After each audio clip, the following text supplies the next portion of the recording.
Oke, teman-teman, di sini saya akan memberikan tutorial bagaimana cara setting add-on update harga gitu ya. Jadi ketika teman-teman melakukan pembelian add-on ini, hal pertama kali yang harus teman-teman lakukan adalah aktivasi add-onnya. Jadi teman-teman silahkan kirim ID aktivasi ya, itu ada di menu setting dan kirimkan ke kami, nanti kami kasih key lisensinya. Kemudian di bawah sini itu ada username, ini fungsinya untuk memberikan informasi kepada owner atau kepada CSCS teman-teman ya. Ketika ada ini, info ini, naik, turun, open, close gitu ya. Ketika ini teman-teman centang, maka dia akan mengirimkan informasi ini. Misalnya gini misalnya ya. Nah, dari atas di sini ada username channel. Nah, username channel ini adalah channel untuk basic teman-teman, channel broadcast ya, atau channel H2H atau channel apa bebas. Jadi penulisnya seperti ini, pakai add kemudian nama channelnya, itu bisa dilihat ya di channelnya. Kemudian yang kedua di sini ada token bot. Nah, token bot ini teman-teman juga bisa cek di bot father itu ya. Kemudian tokennya taruh sini, ditaruh di sini. Nah, supaya token bot itu bisa memberikan informasi ini, naik turun dan open close, itu teman-teman harus menambahkan bot ini, bot yang teman-teman masukkan ke sini ya, itu dimasukkan ke dalam channel ini. Dimasukkan ke dalam channel ini, kemudian dia dikasih atau diberikan atau diberi hak akses admin, dijadikan admin gitu ya. Si bot ini dijadikan admin di channel ini, maka dia akan bisa memberikan info ini. Kemudian ini pesan channel, ini adalah pesan yang akan di broadcast di channel teman-teman. Ini bisa disesuaikan. Yang penting apa namanya, parameternya disesuaikan aja nih. Ya, parameternya jangan dirubah nih. Ini. Kalau kata-katanya bisa disesuaikan. Kemudian di bagian bawah di sini ada chat ID. Nah, chat ID ini untuk memberikan informasi dia secara personal. Nah, chat ID nanti itu bisa dicek juga di Telegram ya. Nanti dapat chat ID-nya ini, kemudian pesan chat ID-nya juga bisa disesuaikan ya. Kemudian ini adalah parameternya. Kemudian info ini teman-teman bisa checklist atau bisa dipilih mau info naik atau turun atau open atau close gitu ya. Itu kalau sudah teman-teman bisa simpan. Misalnya sudah selesai, disimpan. Nah, setelah seperti ini berarti untuk settingan add-on sudah jalan ya, sudah bisa. Kemudian pertama itu teman-teman masuk ke supplier dulu. Nah, di supplier ini teman-teman tentunya akan ada supplier yang sudah memiliki web harga gitu ya, atau web price list gitu ya. Jadi silakan teman-teman di sini boleh dicari ya kan modulnya. Misalnya di sini saya pakai supplier A misalnya. Supplier A, kemudian link harganya teman-teman bisa taruh di sini. Link harga gitu ya. Bisa taruh di sini, kemudian setelah di copy di sini teman-teman klik validasi. Ketika di sini sudah validasi oke, itu artinya web price list dari supplier itu bisa diupdate di sini harganya. Kemudian markup di sini itu adalah markup apa istilahnya, harga beli dari harga jual dari supplier ditambah dari markup ini gitu ya, istilahnya begitu. Kemudian auto ini adalah auto on atau off parsing. Jadi ketika si supplier gangguan atau kosong, dia akan otomatis off untuk parsingnya. Di parsing dia akan auto off. Di sini diaktifkan kalau sudah disimpan. Nah, jangan lupa di bagian interval bawah ini ya, itu di set berapa detik sekali untuk melakukan validasi atau melakukan pengecekan dari harga supplier melalui web price list yang ada di sini ya. Biasanya bisa diisi 10 detik atau 30 detik atau berapa, bebas teman-teman. Kalau sudah ya, kalau sudah ini kita bahas yang supplier dulu ya.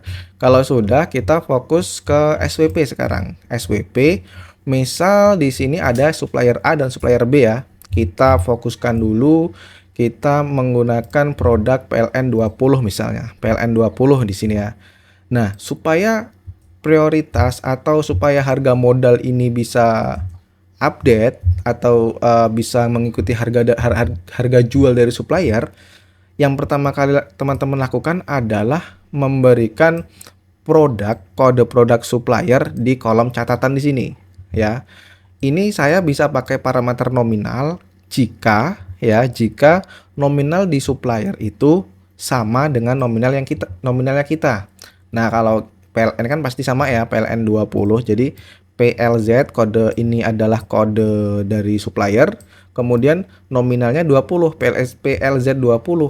Nah, jadi kita fokuskan di nominal sini. Nominal sini ada 20 nih kita. Berarti kita bisa pakai parameter 20. Kalau memang nominal kita dengan nominal supplier itu berbeda, maka di sini diisi aja nomor. Misalnya PLZ 20 seperti ini.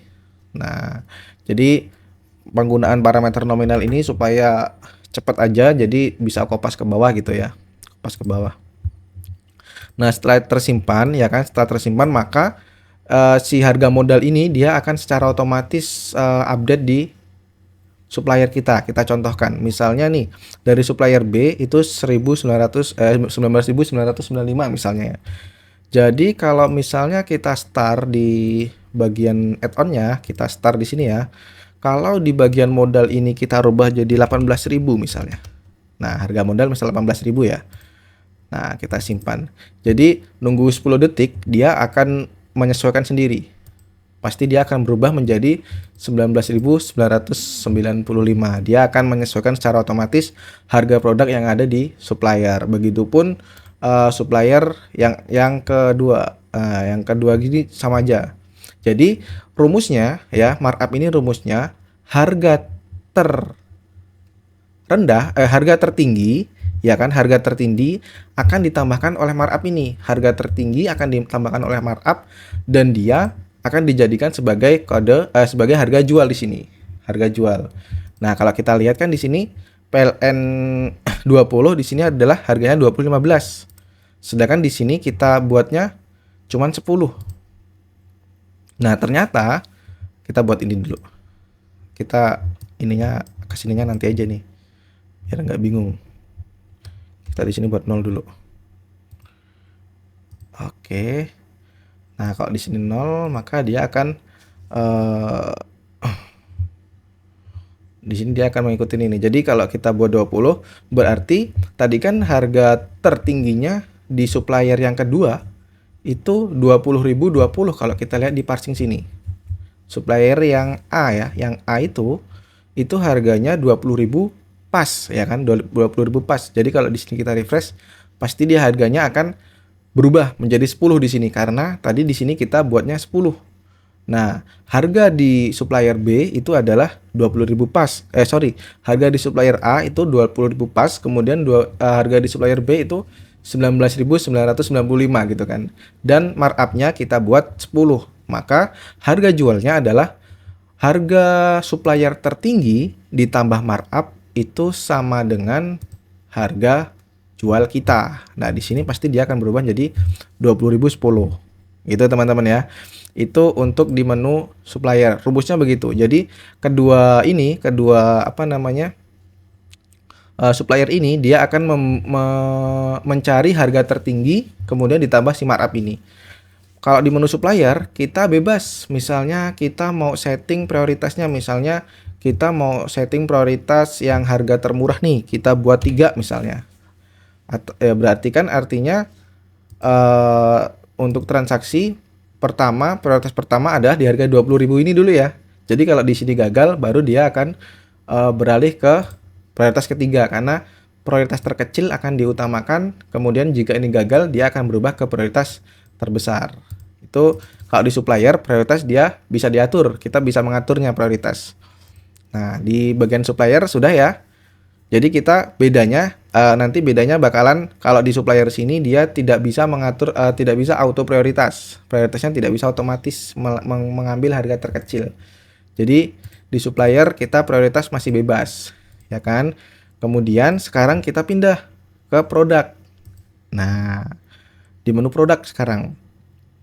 Di menu produk, jika PLN 20 ini kita tambah, misalnya kita markup-nya 20 misalnya. Misal kita markup 20 ya, kita simpan. Nah, jadi dia khusus PLN 20 ini dia akan ke markup 20 nih. Kita cek. Tuh. PLN 20 dia akan ke markup 20 dari kedua supplier ini. Jadi yang diambil tetap supplier termahal ya, terbesar harganya, harga dari supplier terbesar ditambah dari markup itu. Maka dia harganya 20. Di produk sini pun dia akan berubah jadi 20. Gitu kan.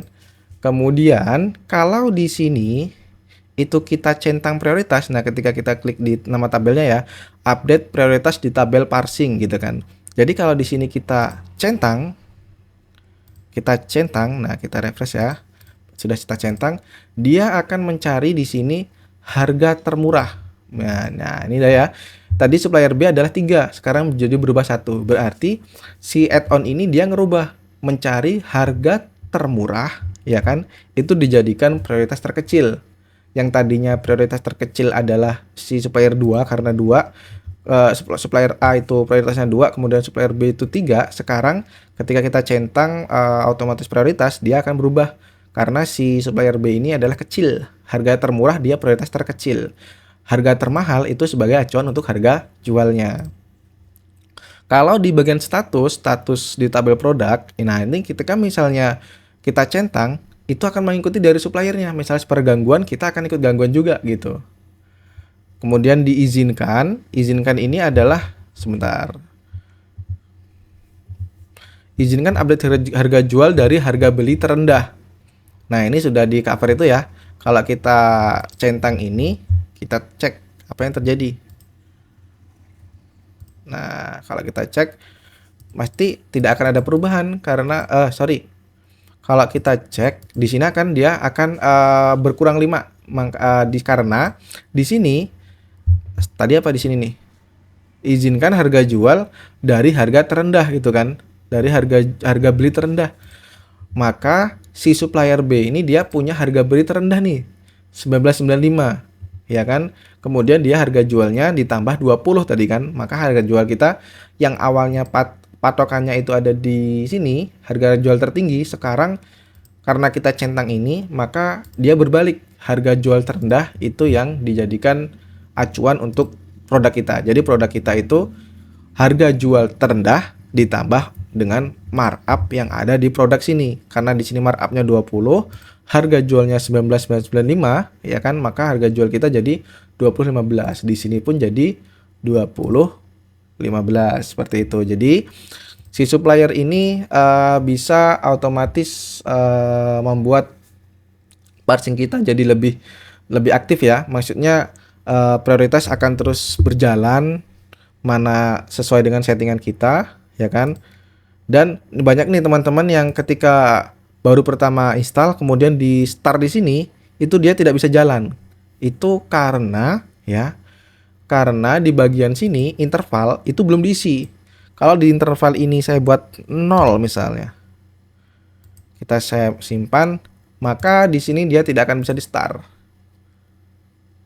Biasanya seperti itu biasanya, tapi ini bisa nih. Nah, jadi perhatikan dulu di bagian interval sini ya. Kalau tidak bisa di start, bagian interval sini dibuat dulu, diisi dulu. Kita misal 10 detik gitu kan. Kita simpan. Sudah selesai. Nah, itu tadi cara kita untuk setting update harga di SWP. Semoga videonya membantu dan teman-teman bisa setting, pahami secara perlahan supaya produk teman-teman tetap up to date dengan harga di supplier. Oke, terima kasih. Mudah-mudahan video bermanfaat. Sampai jumpa.